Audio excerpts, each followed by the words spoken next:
President Ibrahim Traore currently is trending #1 on social media, and this comes after a lot has been happening lately about him. There's been a lot of information about Ibrahim Traore, captain of Burkina Faso, these days on social media, and this has got something to do with a series of events that has happened that has him involved in it, from a coup attempt to his visit to Russia and to a lot of improvements that is happening in his country, Burkina Faso, that has gotten a lot of people across the globe and other continents to hail and praise him precisely. Now I have Chris in the studio. Chris, can you briefly tell us why Ibrahim Traore is trending? Well, President Ibrahim Traore is trending because a whole lot of people want to know so much about him. Okay. They want to get to know his next move, what the people of Burkina Faso are saying, and all that. So this is some of the reasons why he's trending.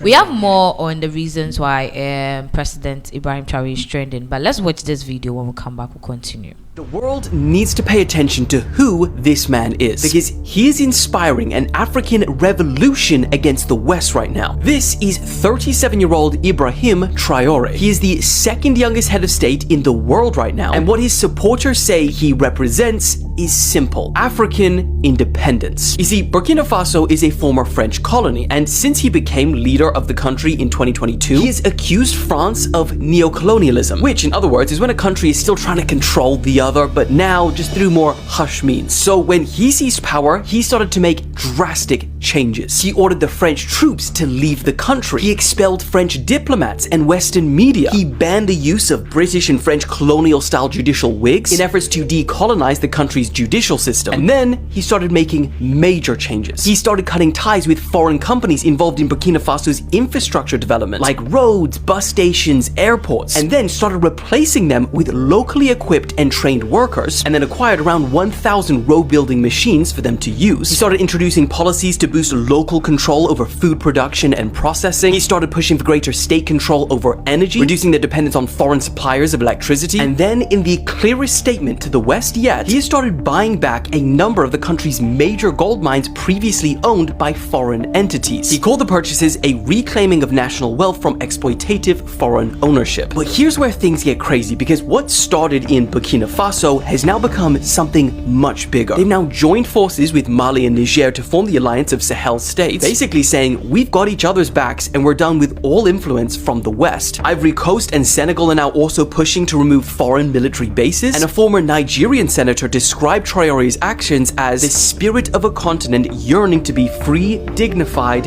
and prosperous. And that is exactly why we're seeing it slowly transition from one country in Africa to Africa as a whole. Because the question that's increasingly being asked is, why is such a resource-rich continent that literally powers the world so poor themselves? Now, here's the problem. We've seen revolutions like this in Africa before, and they haven't ended well. Back in the 1980s, Thomas Sankara led Burkina Faso with almost the exact same vision Traore has now, rejecting foreign aid, nationalizing roads and railways, and calling for true African independence. But just 4 years later, he was assassinated. His policies were reversed, and French firms regained contracts for roads, railways, and ports in Western Africa. So is Traore walking that same path? We don't know. But there are reports that he has survived 19 assassination attempts in 2 years. However, not all those claims have been verified. And it's also important to note that Traore has his critics. Some call him a dictator because he rose to power in a coup. He's postponed elections, he's banned the media, and he's cracked down on dissent, and critics saying no country has ever developed under democracy. So the question is, what do you think? Is this just another dictator grappling for power, or the man to ignite a long-needed change for Africa?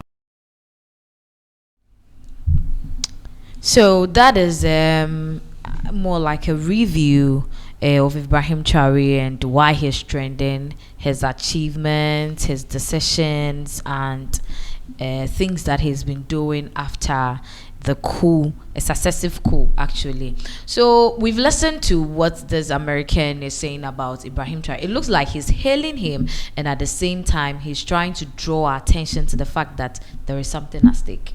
Yeah, so he was retreating the fact that Ibrahim Traore is making the whole his regime look a bit of like an African independence that he is fighting for. Okay. And he stated the fact that it started in one country and now it's like the whole continent as a whole is crying out for a continent that is prosperous, a continent that is free from influences from the Western world, Okay. a continent that can boldly say that yes, we have control over everything, our wealth and all our resources.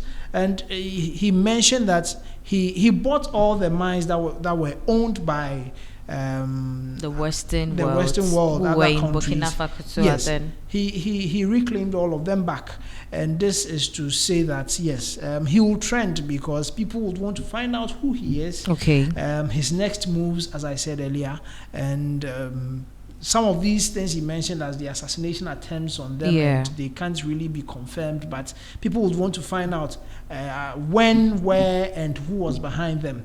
So we earlier mentioned about a $5 million deal that was given to one of his soldiers, and he came back to tell him this is what happened. People wanted me to take you down, and they bribed me with this money. And yes, people would want to find out what really happened within those 19 times attempts that they wanted to take him down. So it is very obvious, and there is no doubt about it, that he'll be topping all the search charts. engines. Okay, so that means it has got to do with his bold decision to stand for Burkina Faso, and then as well as his decision to do things and then improve and develop Burkina Faso. And I guess from the video we watched, there was a part where it spoke about the developmental projects that he's doing in Burkina Faso as it stands now.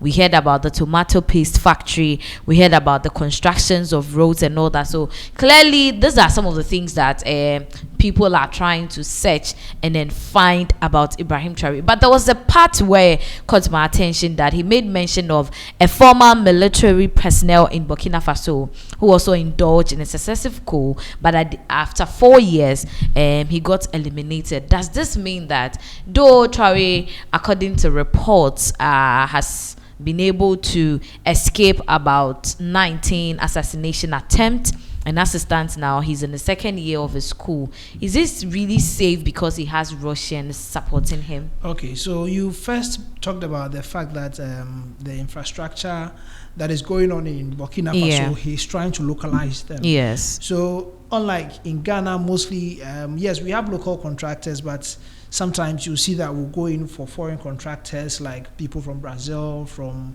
China, sometimes from Argentina. They will come and then they will do our works for us. Like the Circle interchange was done by Brazilians.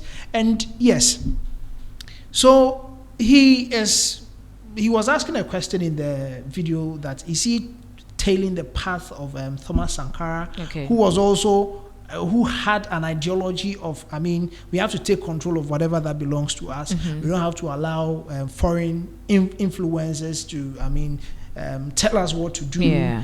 And they saw democracy as something that will not impede their development, and then their progress as a country. And when the rest of Africa saw that, yes, this is what he's doing, and he's just tailing the path of Thomas Sankara, who was assassinated 4 years after his coup. His coup.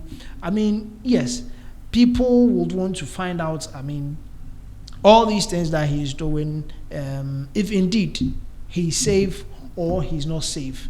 So, yes, that's all about it. Well, so this is something that is happening about Ibrahim Traore, captain of Burkina Faso. As it stands now, like we said earlier, he's topping the search chart, and it looks like, per my analysis and review, people are saying that it's because of these things that is drawing the attention of the US and the France to come after him, because it looks like he's doing more, and then people are supporting and getting interested in whatever he's doing.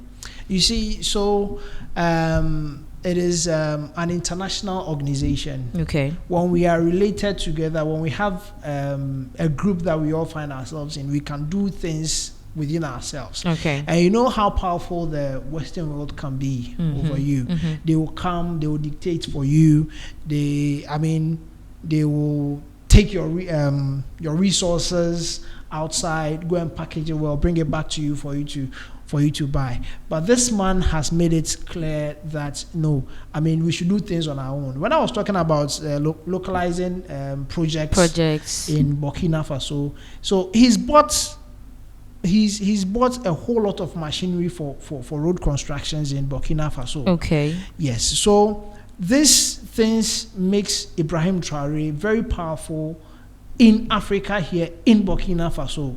And this is something that the Western wouldn't be happy about. Okay. Yes. So definitely they will be coming after him. So right now, based on what you are saying, can we say that right now in Africa, Ibrahim Traore, among all the African leaders, both democratic and then the military rules, he's the powerful personality as it stands now? Well, we can say he is, because we all know he has a backing from Russia. When you are able to take bold steps like he is doing, okay, these steps, these structures that he's putting in place, is not any ordinary president that can do it. It takes someone who wants to preach, non-Western imperialism to do that. Okay.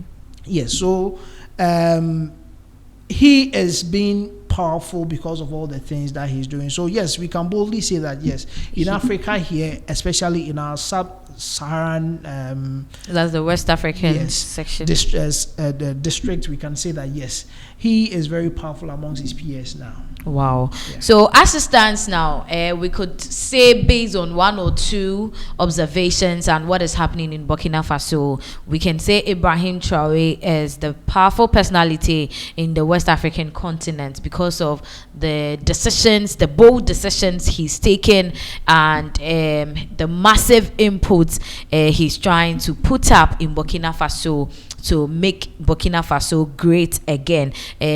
Donald Trump says he's making US great again, and Ibrahim Traore is also trying to make Burkina Faso great again. Now we are hearing much of Burkina Faso. Let's just switch a little. Do you think this is going to have an influence on Niger and the other cool country, which is Guinea? Is it going to have an impact, because right now they are together? So Niger, Mali, Guinea, and then Burkina Faso. So they've decided to have their own section, okay, their own union, okay, where they will have their backs and trade amongst themselves. Yes. So those other presidents, they are doing a lot too. Okay. But we don't hear much about them. Okay. About them than Ibrahim Traore. Yes, because he took bold steps. Okay. You can't just expel, or he shut down the embassies of the French. Yes. And yes, these are bold steps. Okay. To try to tell you that yes, I can be okay on my own. Okay. We can do things in our country and be okay. Okay. So yes, it is going to have an effect on all of them, because as we all know now, they've come together. Yes, they've come together, trade relationships and all that. So okay, yes, the effect, they want to have it in such a way that they don't depend on ECOWAS anymore. They don't depend on AU anymore. Okay. They are on their own. Okay. So that is all about Captain Ibrahim Traore as it stands now. We'll be following more about him and we'll give you updates on this issue and more.